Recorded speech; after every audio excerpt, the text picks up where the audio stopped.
Hello everyone. Today we will discuss about the management of diabetic ketoacidosis, and I will try to cover some of the important points in management of HHS as well. So in last video we have discussed about the diagnostic revised criteria for DKA, and at the end I had asked what will be the most important segment in the management of DKA. If you have watched that particular video till the end, the options were fluids, insulin, potassium, as well as bicarb. So in today's video we will see the importance of all of these. See, the management of DKA will have mainly three pillars.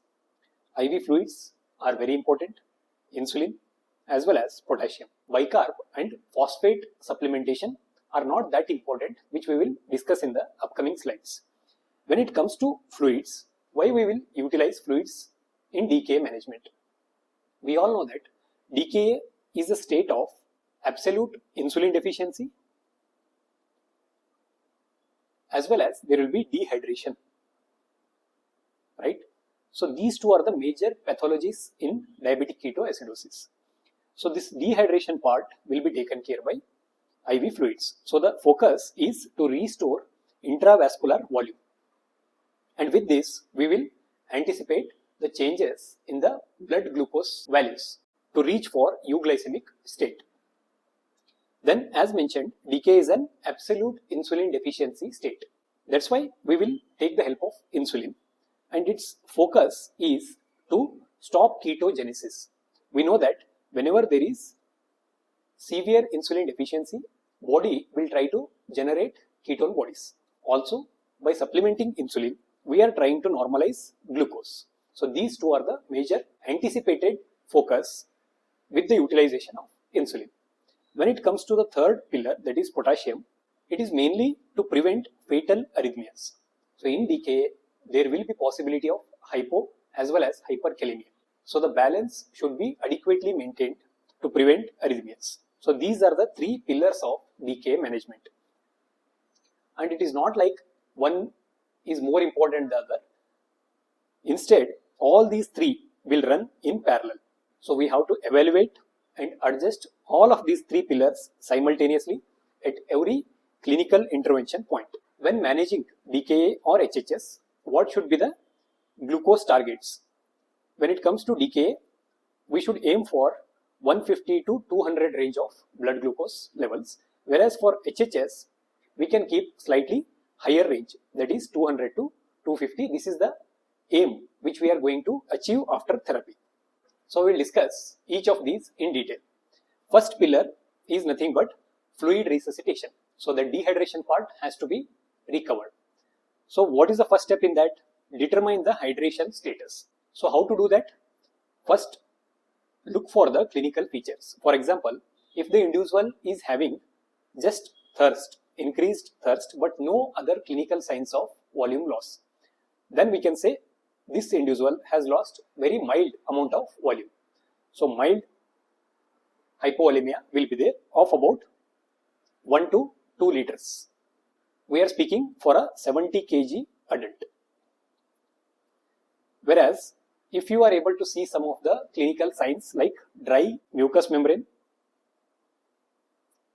and some degree of oliguria, hypotension, along with the increased thirst, then we can consider it as moderate dehydration, where the person has lost probably 2 to 4 liters if he or she is weighing roughly 70 kg. Whereas if the clinical signs are showing altered mental status or severe hypovolemia with shock, hypovolemic shock, or oliguria, even acidosis, we will consider this dehydration as severe, where the individual might have lost roughly about 4 to 8 liters of fluid from the body. So this much, all these values should be replaced. So first thing, we will assess all these things. Then accordingly, we can divide individuals into three main groups. For example, there will be severe hypovolemia, or mild to moderate we can consider, mild to moderate hypovolemia. Otherwise, some individuals will be having cardiac compromise.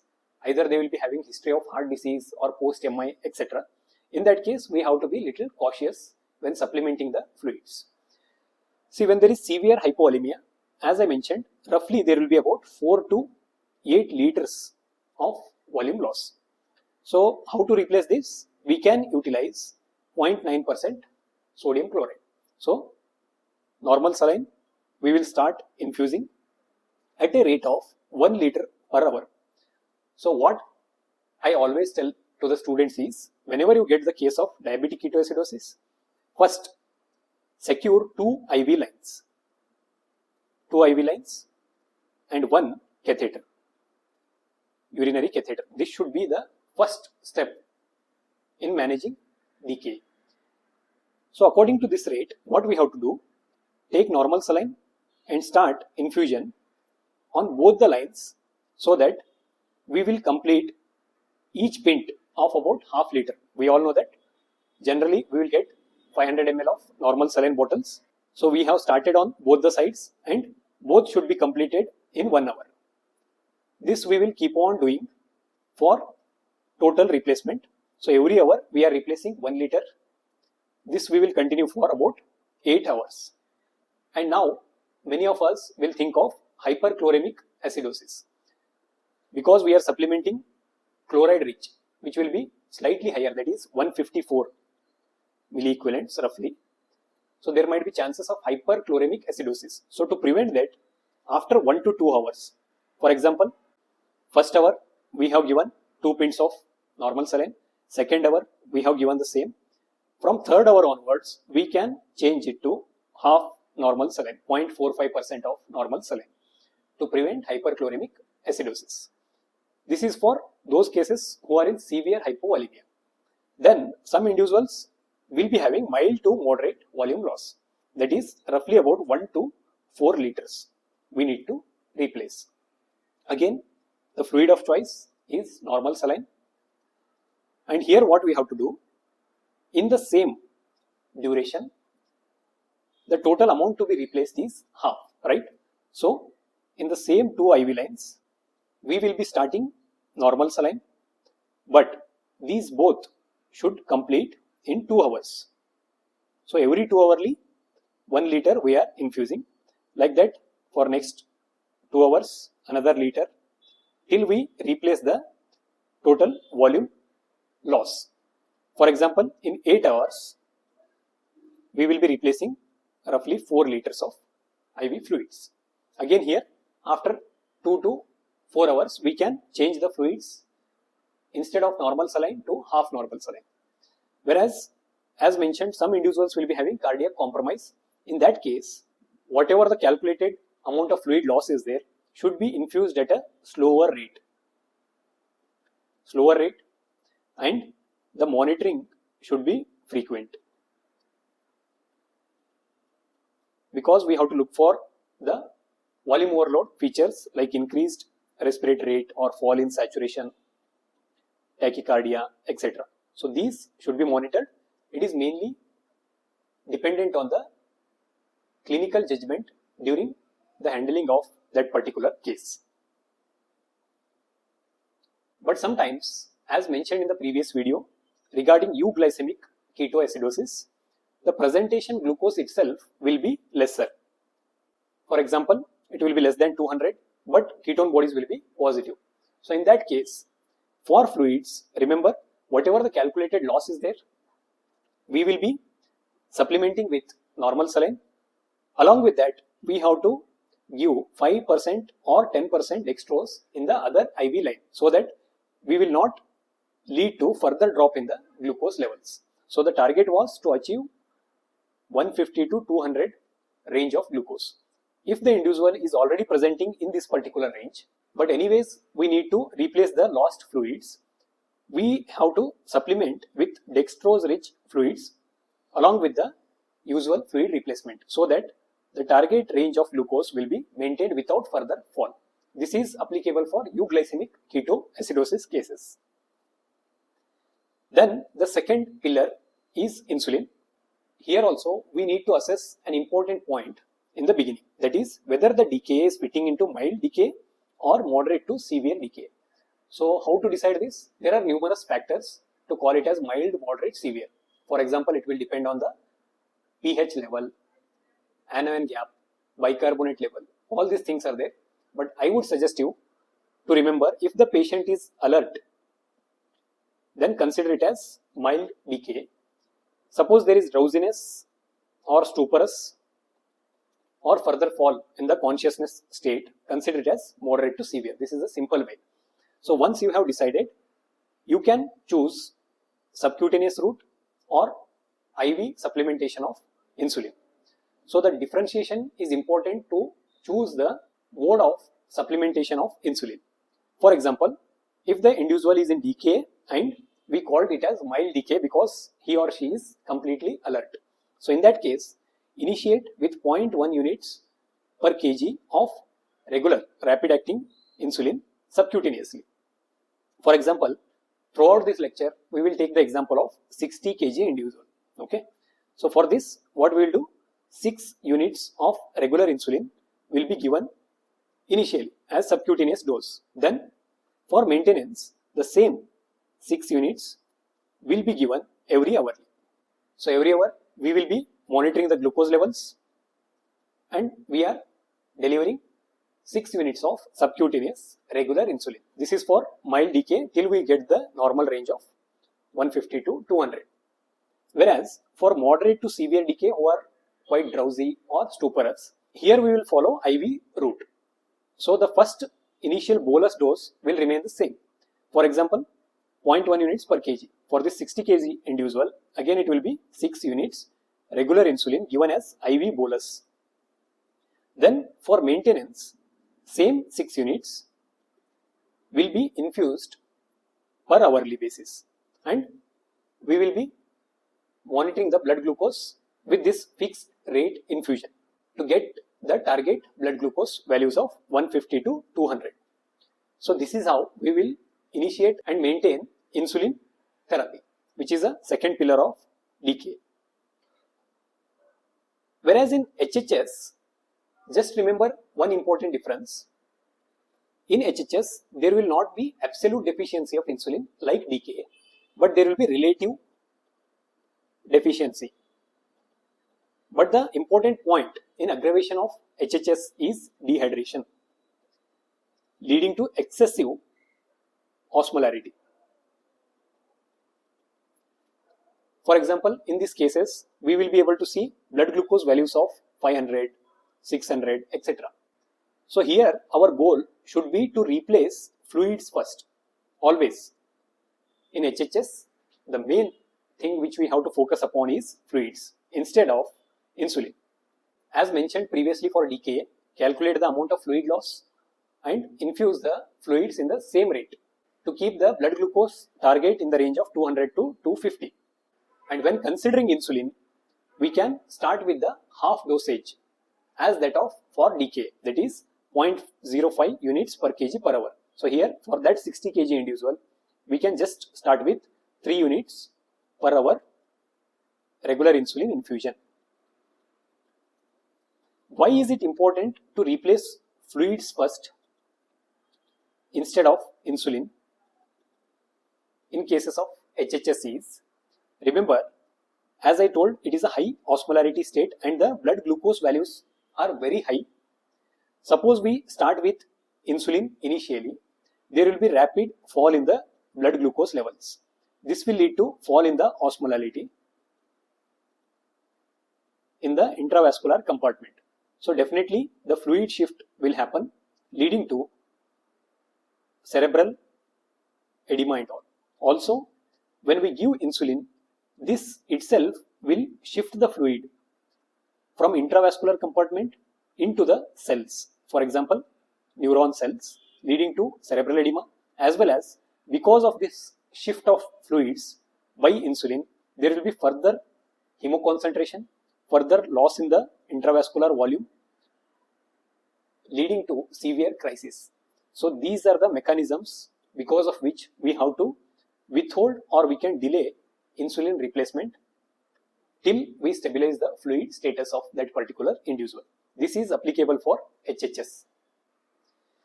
Coming to the third pillar, which is nothing but potassium.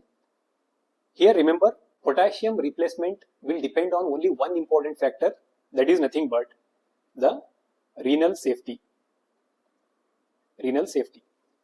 If you remember, initially I said whenever you get a case of DKA, first place 2 IV cannulas and 1 catheter, urinary catheter I told. So why is it so important? Because in the first hour of catheterization, monitor for urine output, and it should be more than 0.5 ml per kg per hour. In the sense, after completion of first hour, there should be minimum 30 ml of urine collected in the bag for an individual of 60 kg, right, in first hour. So if it is there more than 30 ml, then only we can consider the replacement of potassium as required. Otherwise, it will lead to iatrogenic hyperkalemia leading to fatal arrhythmias. So this image representing if there is locked gate at kidneys, that is decreased urine output, don't replace potassium. If the gates are well maintained, that is if the urine output is adequate, then we can consider supplementation of potassium. Again, potassium replacement without renal clearance leads to lethal hyperkalemia. So what amount of potassium should be replaced? Here, simply follow the numbers. For example, if you have sent for serum electrolytes at the beginning and you got it as more than 5. So here, no need to supplement potassium. We can start with insulin without any worry about the hypokalemia. Suppose the individual is having potassium in the range of 3.5 to 5. For example, you got it as 4 millimoles per liter. Then what we'll do? For every liter of IV fluid, if you remember, we have placed 2 IV cannulas and we are replacing 1 pint of fluid in each. So it will account for 1 liter, right? So among these 2 pints of IV fluids, in any one, you just administer 10 to 20 millimoles, that is 1 ampule of potassium in only one-sided IV fluid. Like that, we will keep on giving the potassium if the initial values are between 3.5 to 5. Suppose the values are less than 3.5. Ideally, on both the sides, whatever fluids we are giving, we will be giving 1 ampule of potassium in each of these. Hope you have understood the point. If the values are more than 5, don't worry, you can start with the usual therapy. If between 3.5 to 5, you have placed 2 IV cannulas, so choose one side and start giving 1 ampule of potassium in that particular side. Whereas if the values are less than 3.5, you can replace potassium on either sides by giving 1 ampule to each pint of fluids. And if required for faster replacements, we have to go ahead with central venous access. This is about the potassium replacement. Then once we start all these things, we have started fluids in both the cannulas and we have given the bolus dose of insulin, started on maintenance insulin, and we are monitoring the blood glucose. When the values reach at 250, so at less than 250, 2 important steps to be considered. First thing is fluid shift. Here we have to add 5% or 10% dextrose to the ongoing normal saline. Remember, all these fluids we are giving to replace intravascular volume by calculating the initial dehydration status. So we have calculated the quantity of fluids to be replaced over this particular amount of time. But in between only we are getting blood glucose levels of less than 250. So whatever the remaining quantity of fluids are there, for that along with normal saline, we will utilize 5% or 10% dextrose so that we will keep the blood glucose level in the range of 150 to 200. Also, when it reaches less than 250, one more change which we have to do is insulin dosage. For example, if you are giving as infusion, if you remember, it was 0.1 unit per kg per hour. So we were giving 6 units per hour, right? So once we reach 250 value, just half it. So 3 units per hour infusion rate should be given. So along with all these things, we need to monitor few parameters frequently. For example, every 2 to 4 hours. Ideally, every 4 hours, you need to send serum electrolytes, mainly to look for potassium, RFT, pH, we have to monitor, osmolarity not frequently calculated, and glucose values. So this anyhow, we are monitoring hourly. So all these parameters should be assessed frequently. When it comes to bicarbonate and phosphate, remember bicarbonate should be supplemented only if pH is less than 7, because such severe acidosis will lead to cardiac dysfunction. Otherwise, if pH is maintained, for example 7.1 and all, no need to replace bicarbonate, because unnecessarily we might end up in cerebral edema. So this is the complication which will happen with rapid infusion rates, as well as if we supplement bicarbonate when the pH is more than 7.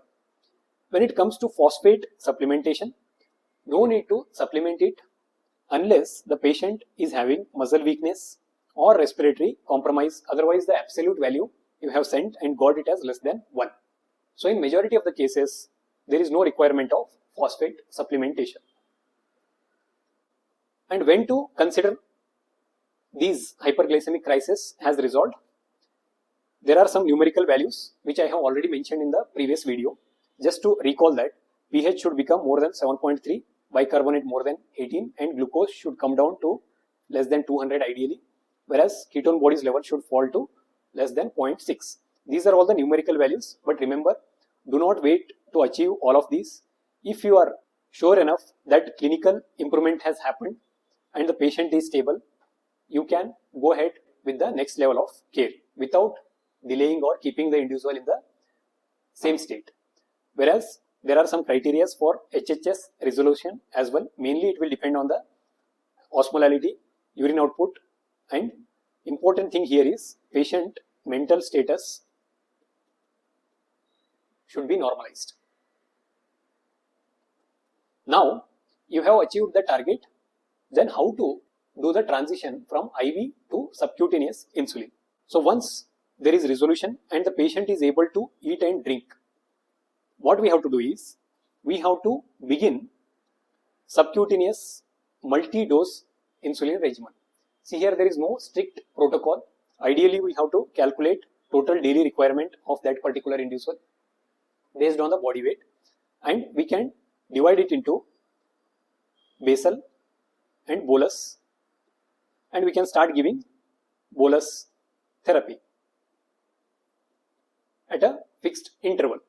Otherwise, if you are not very confident with this basal plus bolus regimen, initial few hours, we can only choose with bolus frequent injections of regular insulin.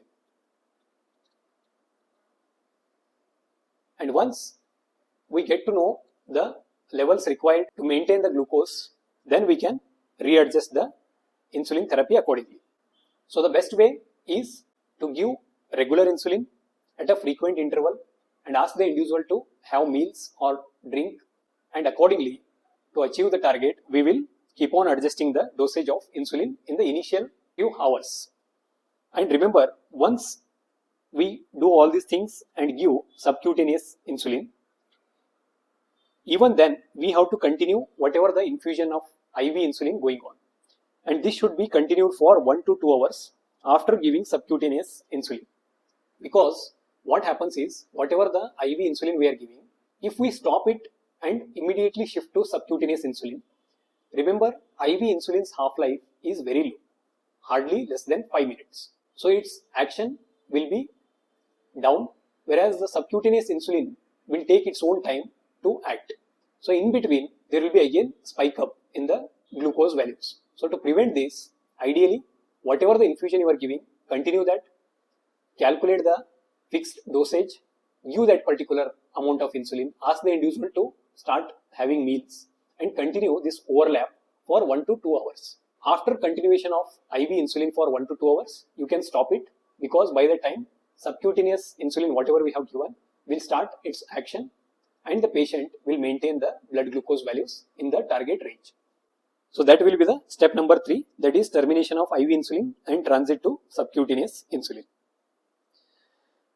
Hope you have understood the 3 pillars of DKA management and some important clues regarding HHS management as well. So the quick reference and summary is target in DKA should be 150 to 200, whereas in HHS it is slightly higher.